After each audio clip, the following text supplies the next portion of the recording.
Good morning, everyone. Welcome to Morning Mindfulness. Thank you guys so much for joining us. We hope that you're all staying safe and healthy. We know that these are really difficult times, and we just want to emphasize that although we're keeping ourselves and everyone else safe by staying at home and in quarantine, physical distancing doesn't mean that we have to socially distance from each other.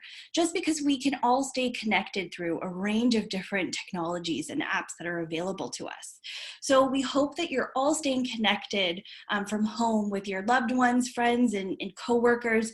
And remember to check up on those among you who are vulnerable members of our community or those who are living alone during this time. So we're so excited to start this workshop. And I will mention that initially the plan for these workshops was for it to be in person, more collaborative and interactive. But however, as with many other workshops, we had to shift to an online format, which is okay. And we're so excited to test this out and see how it goes. And we hope that we can, all work together and supporting each other, and that this workshop is helpful to all of you. So we thought that posing the question, mindful or mindful, would kind of be a nice way to start off thinking about how we can engage in self-reflection and thinking about our personal reactions to stressors so that we can begin to recognize our personal patterns of automatic response. In being more self-aware, we can try to slowly move towards mindfulness and towards taking notice of emotional or behavioral reactions that can over time have a negative impact on our health and well-being. That being said, I do want to clarify to everyone that initially when we designed these workshops, it wasn't specifically created for dealing with what we're currently dealing with now, the COVID-19 pandemic. And we do recognize, however, that many of us are dealing with an increased exposure to stressors at this time. And that may include, for example, temporary layoffs, the loss of a loved one, financial strain, and a broad range of other stressful life changes that have been caused by the ongoing COVID-19 pandemic. So the tools that we're discussing throughout this workshop may actually be beneficial to many more of us than usual, as we're all experiencing some kinds of stressors as we navigate the current public health crisis together. We really encourage you to share this workshop with anyone who you think may need it at this time. We wanted to start off with just a small mindfulness activity that we thought might help us begin thinking about what mindfulness really is and what that might look like. The best way to do that is to start off with a basic mindfulness practice. Recently, Psychology Today featured an article written by Toni Bernhard. The link to the article, actually, you can find it on the current slide. Just a little bit of a background. She's a professor of law at the University of California. And in this article, she details that a basic mindfulness practice that we can all do from home to help cope with COVID-19. In her article, she states, quote, "For me, the most valuable aspect of doing this is that pausing to follow my breath enables me to notice what's going on in my mind." And I think that while that seems like a really simple thing, we often forget to do this in some cases. In other cases, it's just a challenge to sit down and to be able to achieve clarity in terms of what's going on in our minds. With regards to coping, Bernhard outlines two basic ways that we can do this. The first is to use mindfulness to notice how your want or don't want mind is making you feel worse. So basically what this means is that if we stay in a constant spiral of thoughts in our minds about what we want, so for example, like the freedom that we used to have before this pandemic came about, and what we don't want, so for example, to be quarantined 24/7, then we put our mental health and well-being at risk by fostering feelings of anger, fear, and other negative emotional reactions. Simply becoming just a bit more aware of our thought patterns will actually really help us to recognize that we must remove ourselves from the throes of this thought pattern. The second technique is to use mindfulness to bring your attention to your present moment experience. The logic here is that when you're better able to accept life as it is, your mind will then become calmer. Here, Bernhard explains the process of stopping whatever you're doing and just paying more attention to the physical sensation of 3 or 4 breaths as they come in and out of your body. You will then feel a sense of relaxation in your mind and body. And if you need to do this again, just be sure to wait a few seconds before you try the mindfulness breathing exercise again. So we encourage you to take some time now, even before you continue with this workshop or after you finish listening to this workshop, to try it out for yourself and see if it works for you. We just want to also draw your attention to the slide. We do have other links for you to look at for online resources for managing your mental health during COVID, and other relating information of services that promote community resilience. So we do want to reiterate that if you are in crisis, please call Crisis Service Canada. The numbers provided to you on the slide. This workshop is not a treatment or any kind of therapy. So as you can see on the current slide, we're offering this workshop on behalf of the Ashley Boca Mindfulness Foundation, which was a not-for-profit organization dedicated to promoting awareness, prevention, and support to those who are, navigating the challenges of living with emotion dysregulation or borderline personality disorder. And so for more information on the ABF, you can visit the website, which is at the top right of this slide. So in this workshop, we're going to cover the topic of stressors in everyday life and our stress responses. So we'll explore the idea of building personal resilience to stressors, and think about what tools we can use to build healthier strategies, and perhaps developing coping resources that can potentially intercept the pathway of exposure to stressors, and being in a state of distress or strain. And so as part of this, we're going to be walking through a versatile tool that was developed by the Great West Life Center for Mental Health in the Workplace in 2018. And so this is a resource that it is publicly accessible. It's a publicly accessible guide. And it was created from evidence-based research on building resilience, and provides, recommendations for making a plan for getting through stressful situations. So in late 2017, we were given the opportunity to analyze the planner at McMaster University, where it was piloted among a sample of undergraduate students. And so the planner over time has been revised, and the results from the McMaster pilot are incorporated into this latest version that we're using for this workshop.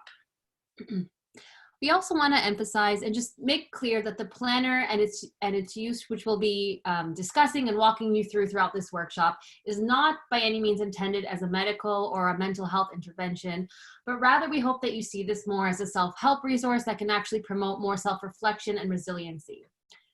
I just want to stop right here for a moment and just highlight an important note that Great West Life makes, which is worth sharing, which is that understanding how other people deal with stress can also improve your ability to be objective about how their actions may impact you.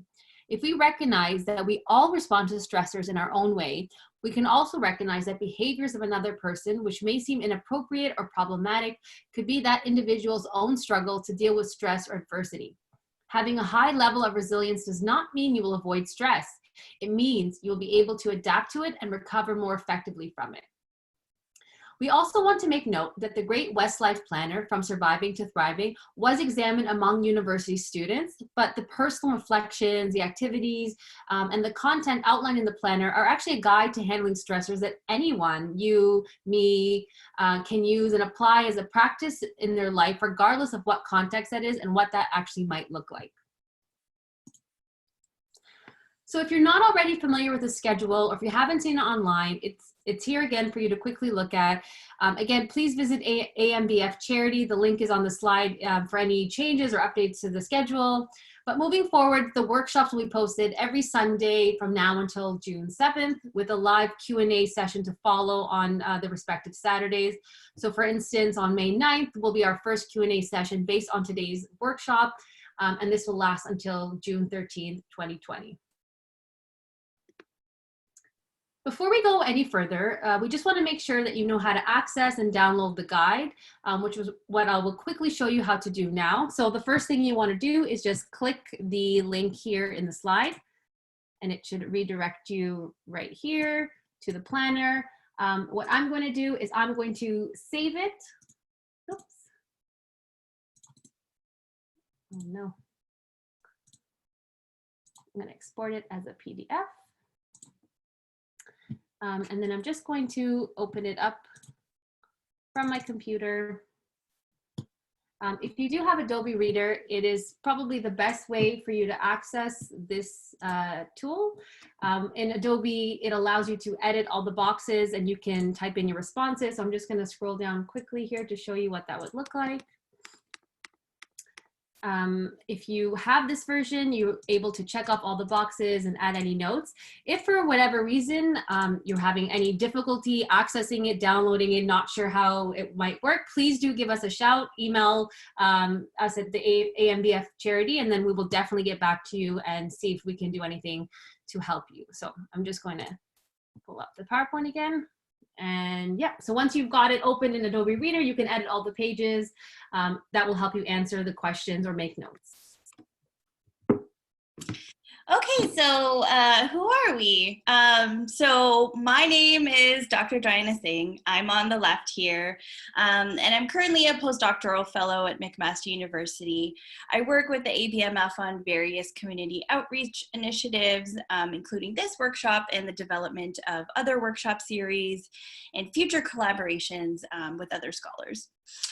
So I'm a sociologist and a social psychologist, and my main area of research expertise is in the study of emotions and emotion management, and the health consequences of engaging in emotional labor at work.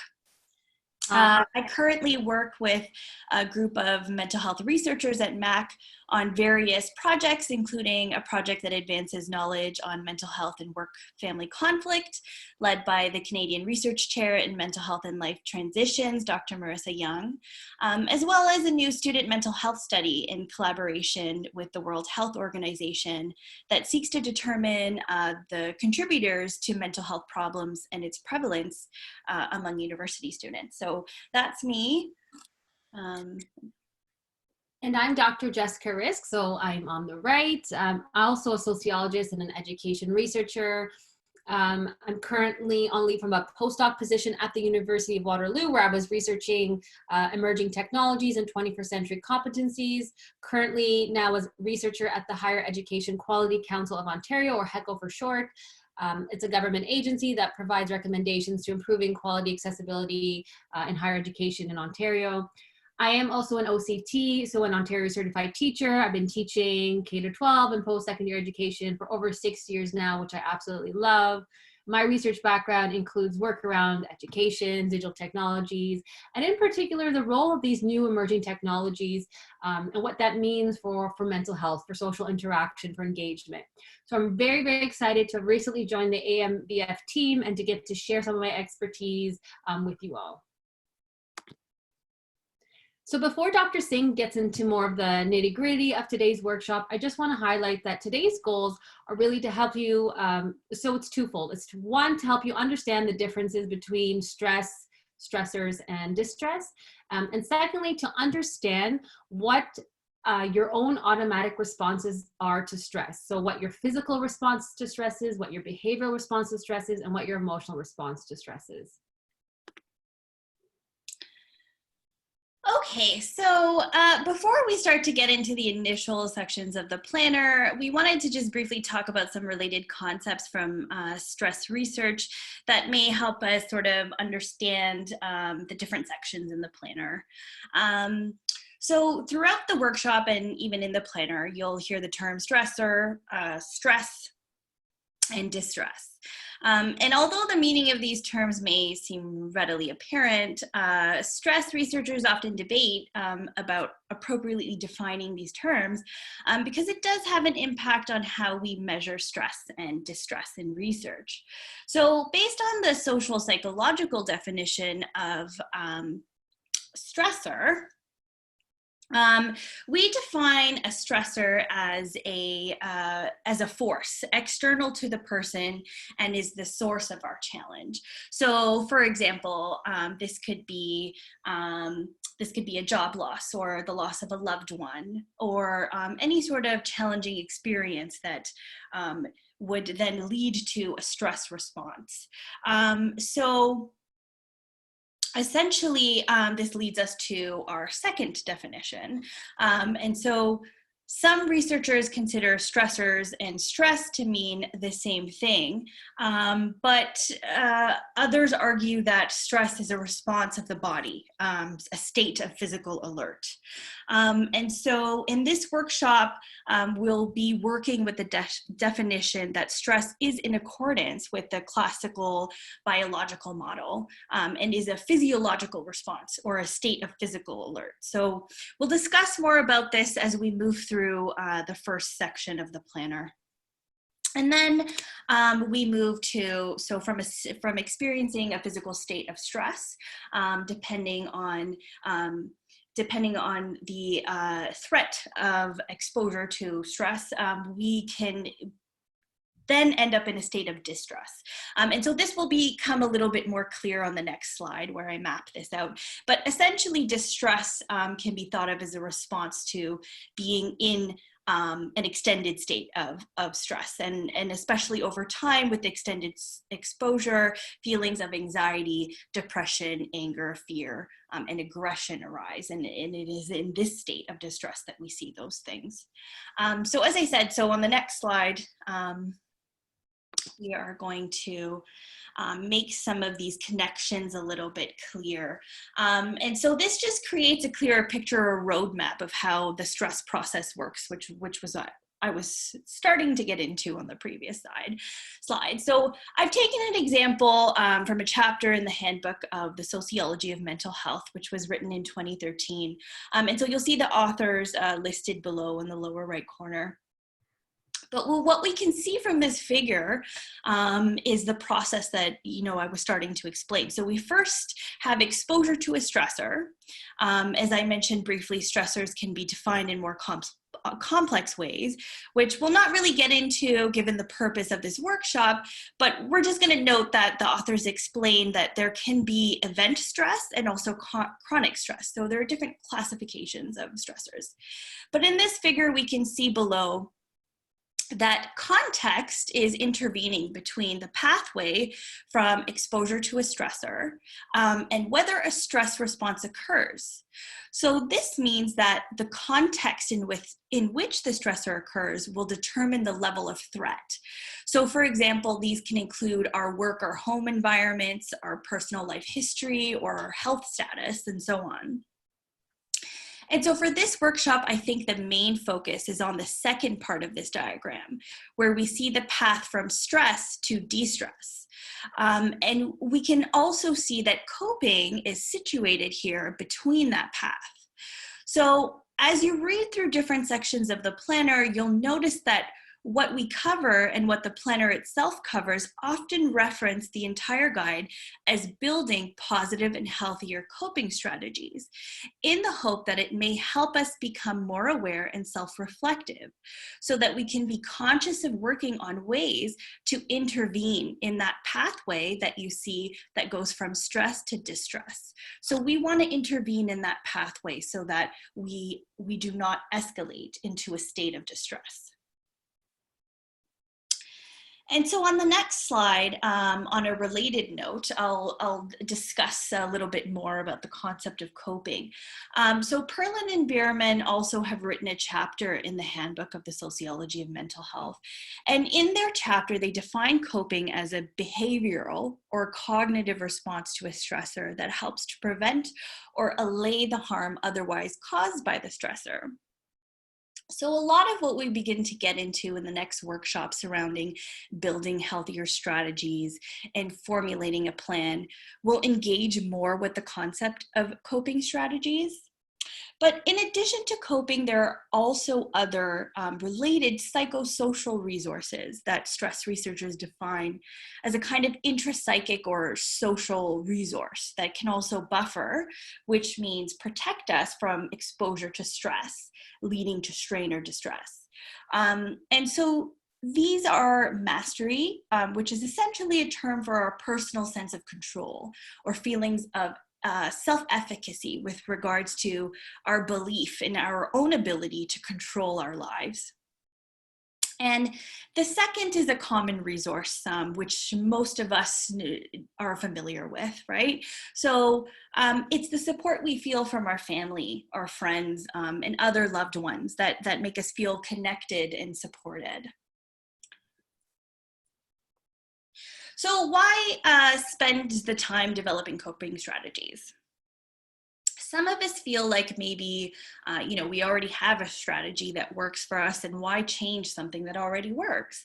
Well, in some cases that may be okay, but we also just want to emphasize the importance of building more robust strategies for handling our exposure to stressors and our stress responses.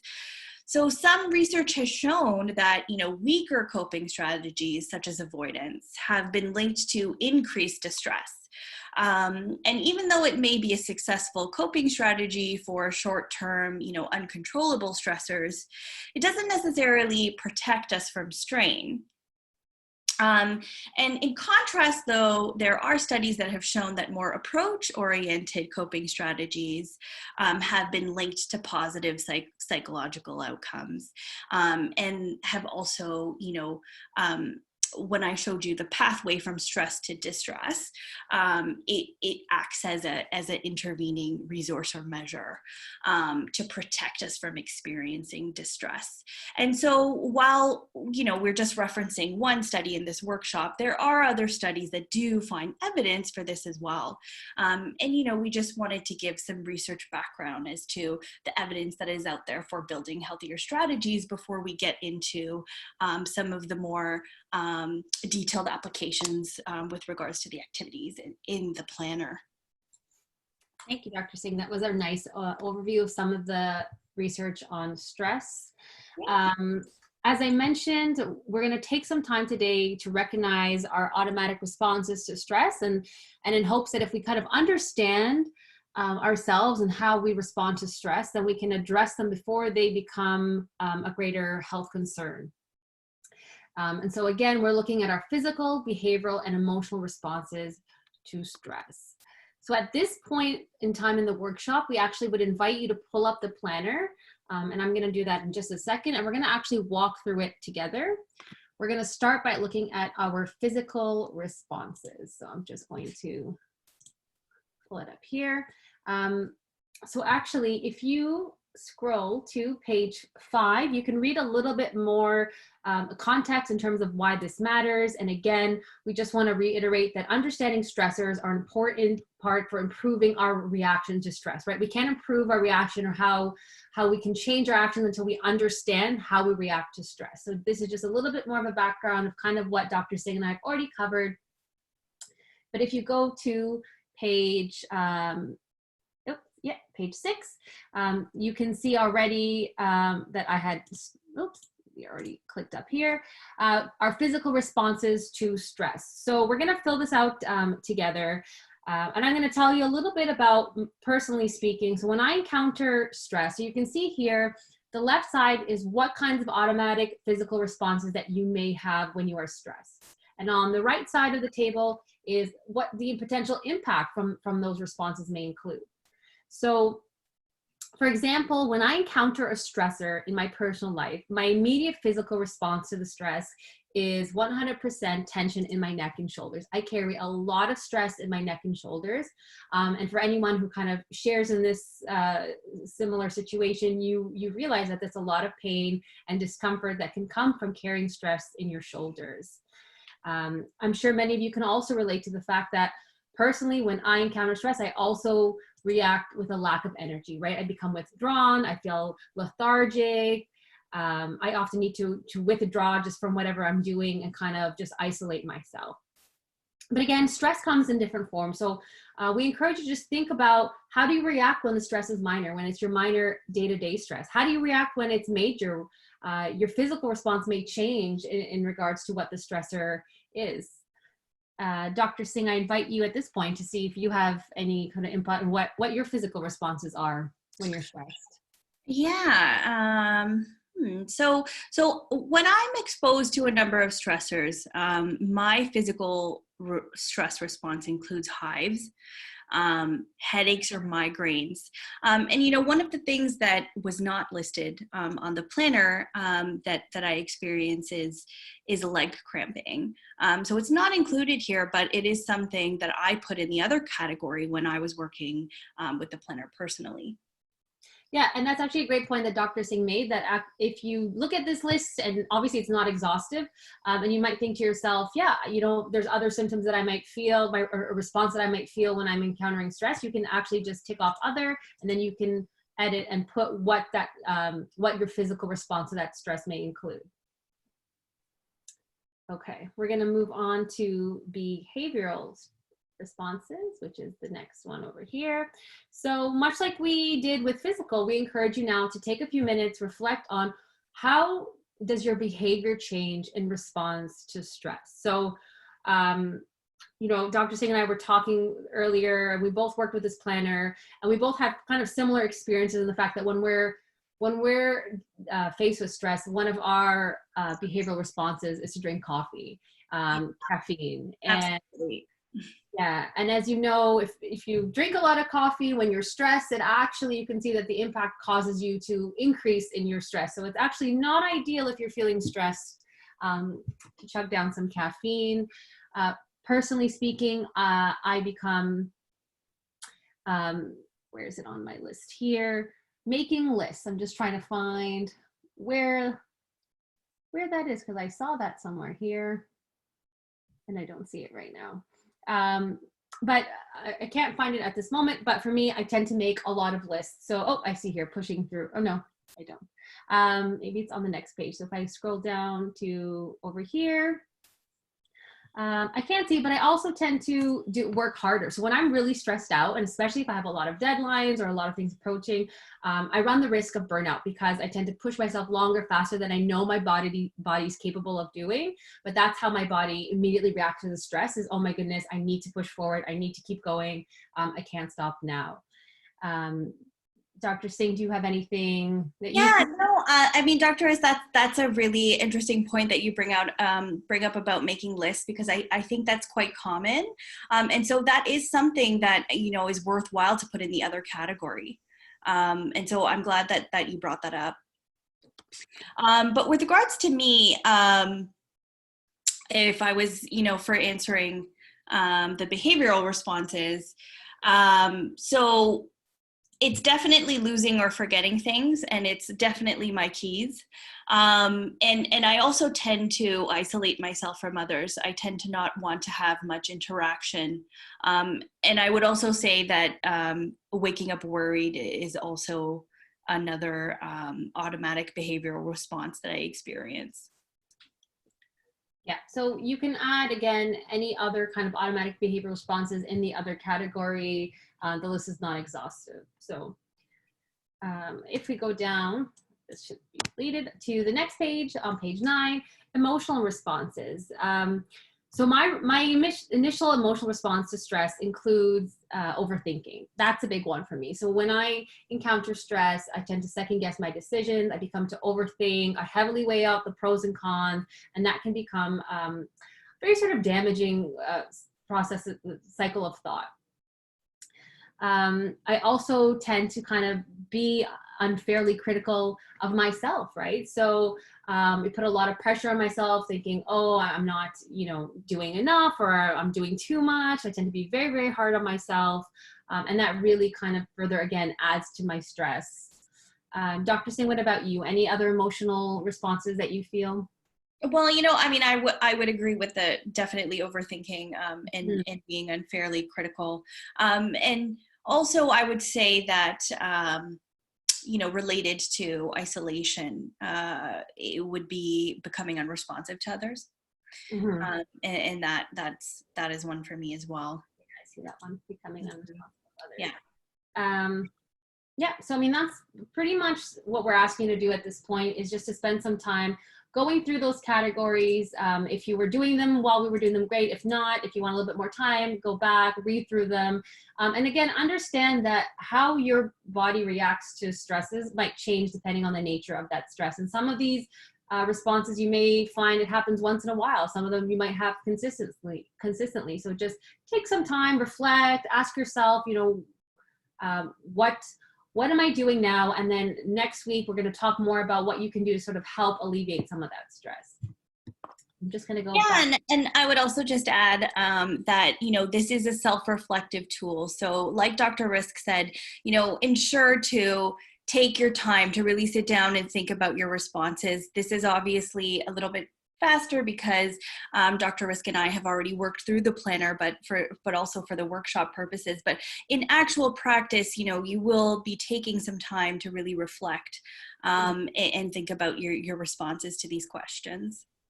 Mm-hmm. And that brings me sort of to the next step. I mean, we encourage you, now you've had a chance, you've listened to it, you might want to go back, re-listen, spend more time with the planner. We encourage you to join us on May 9th for a live Q&A session. If you've already signed up for the workshop, you should get a link to the Zoom chat, but we encourage you to come, submit your questions, your concerns, comments. So you can submit them directly to us when we're on Zoom, or you can submit them in an email to AMBF Charity. And we just want to have sort of a safe space where we can share thoughts, comments, concerns, talk about things that maybe all of us go through, some commonalities, and just sort of share what's going on. Yes, so in terms of next steps, so next Sunday, May 10th, will be the next recorded session. And so here we're going to be talking about choosing healthier strategies. And so we're going to also sort of examine the role of such strategies and how they can be useful in handling stress. And so as we move through the planner, we'll then sort of end up with a individualized plan, personal plan for ourselves that will commit to sort of implementing after this workshop, and we hope that it is beneficial to you guys. So from my personal message, I just wanted to say thank you guys for being here, and I truly I know these are really difficult times, but I really hope that this workshop is of benefit to you, and I hope that you all stay safe and healthy. Well said. So until next time, stay safe, stay well, stay healthy, and we look forward to seeing you again next Sunday.